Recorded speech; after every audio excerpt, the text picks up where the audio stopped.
Welcome to Manju tech in Kannada. ಇವತ್ತಿನ ವಿಡಿಯೋದಲ್ಲಿ ruled ಪೇಪರ್ನ MS ವರ್ಡಲ್ಲಿ ಯಾವ ರೀತಿ ಕ್ರಿಯೇಟ್ ಮಾಡೋದಂತ ಹೇಳ್ಕೊಡ್ತೀನಿ. ಈ ವಿಡಿಯೋವನ್ನು ಕೊನೆವರೆಗೆ ನೋಡೋದನ್ನು ಮರಿಬೇಡಿ. ಅದಕ್ಕೂ ಮುಂಚೆ ಈ ವಿಡಿಯೋಗೊಂದು ಲೈಕ್ ಮಾಡಿ ಹಾಗೂ ಇಲ್ಲಿವರೆಗೆ ಸಬ್ಸ್ಕ್ರೈಬ್ ಮಾಡಿಲ್ಲ ಅಂತ ಸಬ್ಸ್ಕ್ರೈಬ್ ಮಾಡಿ ಹಾಗೂ ಪಕ್ಕದಲ್ಲಿರ್ತಕ್ಕಂಥ ಬೆಲ್ ಐಕನ್ ಕ್ಲಿಕ್ ಮಾಡೋದನ್ನು ಮರಿಬೇಡಿ. ಫಸ್ಟ್ ನೀವು ಕಂಪ್ಯೂಟರಲ್ಲಿ ಮೈಕ್ರೋಸಾಫ್ಟ್ ವರ್ಡ್ ಓಪನ್ ಮಾಡ್ಕೊಳ್ಳಿ.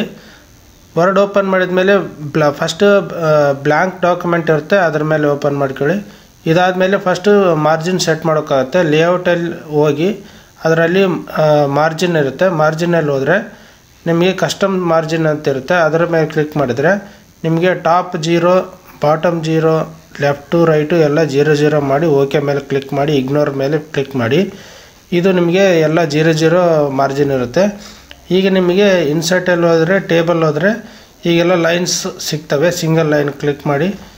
ನಿಮಗೆ ಇಷ್ಟ ಇನ್ನೂ ಬೇಕಂತಂದರೆ ಇದ್ರ ಮೇಲೆ ಕ್ಲಿಕ್ ಮಾಡಿ ಟ್ಯಾಬ್ ಮೇಲೆ ಕ್ಲಿಕ್ ಮಾಡ್ತಾ ಹೋದರೆ ನಿಮಗೆ ಲೈನ್ಸ್ಗಳು ಜಾಸ್ತಿ ಆಗ್ತಾ ಹೋಗ್ತವೆ.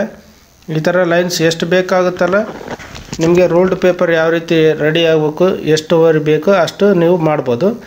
ನೆಕ್ಸ್ಟ್ ನಿಮಗೆ ಟಾಪಲ್ಲಿ ಮತ್ತೆ ಬೇಕು ಅಂತಂದರೆ ಗ್ಯಾಪು ಟಾಪ್ ಲೈನ್ ಹಿಡ್ಕೊಂಡು ಸ್ವಲ್ಪ ಕೆಳಗಡೆ ಎಳೆದ್ರೆ ಅದು ನಿಮ್ಗೆ ಎಷ್ಟು ಜಾಗ ಬೇಕೋ ಅಷ್ಟು ಮಾಡ್ಕೋಬೋದು ನೋಡಿ ಈ ಥರ.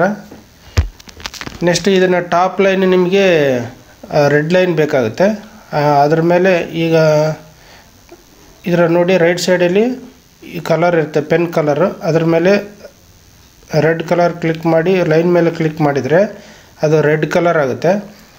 ಇದೇ ಟೈಪಲ್ಲಿ ನಿಮಗೆ ಅದನ್ನು ಥಿಕ್ನೆಸ್ ಕೂಡ ಮಾಡ್ಬೋದು. ಮತ್ತು ನೆಕ್ಸ್ಟು ಇನ್ನೊಂದು ವರ್ಟಿಕಲ್ ಲೈನ್ ಬೇಕಂದರೆ ಇನ್ಸರ್ಟಲ್ಲಿ ಹೋಗಿ ಶೇಪ್ಸಲ್ಲಿ ಹೋಗಿ ಲೈನ್ ತೊಗೊಳ್ಳಿ. ಲೈನ್ ತೊಗೊಂಡು ನೀವು ವರ್ಟಿಕಲ್ ಲೈನ್ ನೀವು ಡ್ರಾ ಮಾಡ್ಬೋದು. ಕ್ರಾಸ್ ಹೋದರೆ ಶಿಫ್ಟ್ ಹಿಡಿದ್ರೆ ಸ್ಟ್ರೇಟ್ ಆಗುತ್ತೆ. ಶಿಫ್ಟ್ ಹಿಡ್ಕೊಂಡು ಅದನ್ನು ಲೈನ್ ಡ್ರಾ ಮಾಡಿ. ನೆಕ್ಸ್ಟ್ ಇದನ್ನು ಕಲರ್ ಮಾಡೋಕ್ಕಾಗುತ್ತೆ ನೋಡಿ. ಇದು ಲೈನ್ ಬೇರೆ ಕಲರ್ ಇದೆಲ್ಲ ಶೇಪ್ ಔಟ್ಲೈನ್ ಅಂತಿದೆಯಲ್ಲ ಅದರಲ್ಲಿ ಹೋದರೆ ನಿಮಗೆ ರೆಡ್ ಕಲರ್ ಆಯಿತು. ಇದೇ ರೀತಿ ಕಾಪಿ ಮಾಡಿ ಪೇಸ್ಟ್ ಮಾಡಿದರೆ ಇನ್ನೊಂದು ಲೈನ್ ಸೆಟ್ ಆಗುತ್ತೆ. ನಿಮಗೆ ಎಷ್ಟು ಬೇಕೋ ಡಬಲ್ ಲೈನ್ ಅಷ್ಟು ಸೆಟ್ ಮಾಡ್ಬೋದು. ನೆಕ್ಸ್ಟ್ ಇನ್ನೊಂದು ಅಂತಂದರೆ ನೋಡಿ ಸರಿಯಾಗಿ ಸೆಟ್ ಆಗಿಲ್ಲ ಅಂದರೆ ಸೆಟ್ ಮಾಡ್ಕೊಳ್ಳಿ.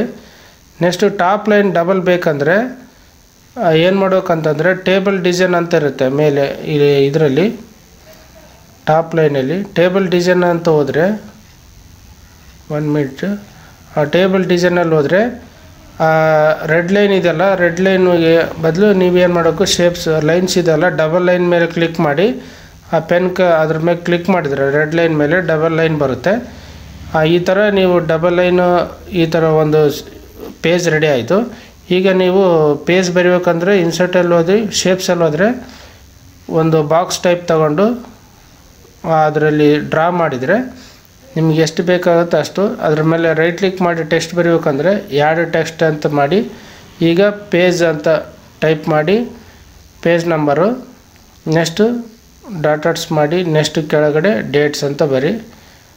ಈ ಥರ ಬರೆದು ಡಾಟರ್ಸ್ ಮಾಡಿದರೆ ಅದು ಲೈನ್ ರೆಡಿ ಆಗುತ್ತೆ. ಬಟ್ ಇದು ಔಟ್ಸೈಡ್ ಎಲ್ಲ ರೆಡ್ ಬೇಕಂತಂದರೆ ಅದಕ್ಕೂ ಒಂದು ಹೇಳ್ತೀನಿ. ಈಗ ನೋಡಿ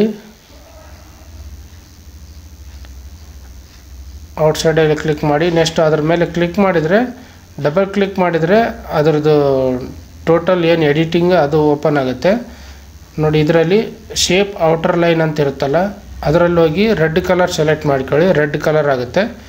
ಇದೇ ಟೈಪ್ ನೀವು ರೂಲ್ಡ್ ಪೇಪರ್ನ ರೆಡಿ ಮಾಡ್ಬೋದು. ಈ ವಿಡಿಯೋ ಇನ್ಫಾರ್ಮೇಷನ್ ಆಗಿರೋದಕ್ಕೋಸ್ಕರ ಎಲ್ಲ ನಿಮ್ಮ ಫ್ಯಾಮಿಲಿ ಫ್ರೆಂಡ್ಸ್ಗೆ ಎಲ್ಲರಿಗೂ ಶೇರ್ ಮಾಡೋದನ್ನು ಮರಿಬೇಡಿ. ಮತ್ತು ಈ ವಿಡಿಯೋಗೊಂದು ಲೈಕ್ ಮಾಡಿ. Thank you.